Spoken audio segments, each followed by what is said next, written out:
Hello, everyone, and welcome to another edition of Comcast Newsmakers. I'm Barbara Rogers. Joining me in the studio now is Joel.Young. He is a member of the board of AC Transit, and he's here to talk about the Freedom Bus Project. And thanks for stopping by today. Thank you for having me. I must say, I've not heard about the Freedom Bus Project. What is it, and when did it start? Well, the Freedom Bus Project is celebrating the 55th year anniversary of Rosa Parks' historic ride in Montgomery, Alabama that happened last December 1st. So we partnered with the AC Transit, partnered with the Alameda County Office of Education and Sheila Jordan to launch this project, which is going to be an arts competition asking the kids of the AC Transit Service District to submit artistical renditions related to civil rights.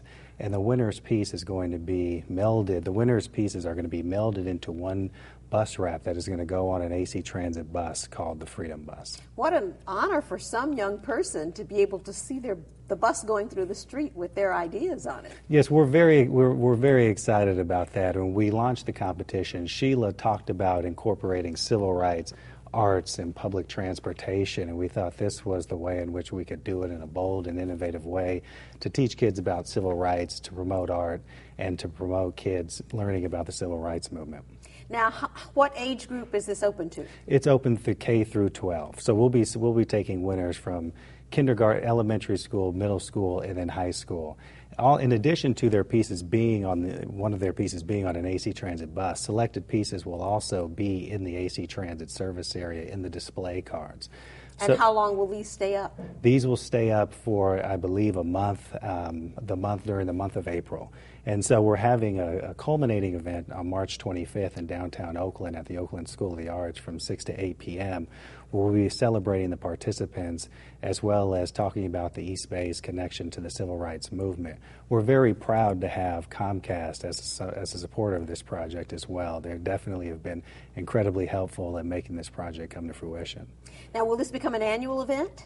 I believe we are in contemplation about whether or not this will continue to go on. Obviously, it'll be difficult to have it every single year, but we imagine that maybe the next big anniversary for Rosa Parks' historic ride will redo this event as well. This is, February is African American History Month, Black History Month. As you were growing up, and you told me you grew up in San Francisco, did you have any particular commemoration of Black History Month in your household, in your school, in the community where you grew up? Well, we certainly did in our household. My mom as well as my father were both big proponents of the civil rights movement, and they both took time to tell me about it. In San Francisco, in my middle school, we also talked about it a lot. When I went to high school then, and when I moved to the East Bay and went to the high school at St. Mary's, it was constantly talked about during the month of February about Black History Month and the importance that they have in our lives.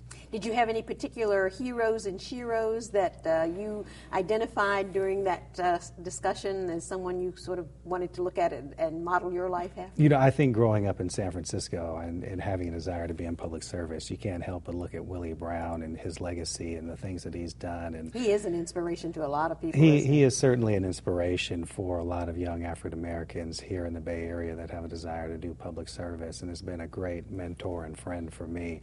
And so I always, when he became mayor of San Francisco and when he was in the assembly, I always looked at what he was doing and aspired to one day possibly do the same.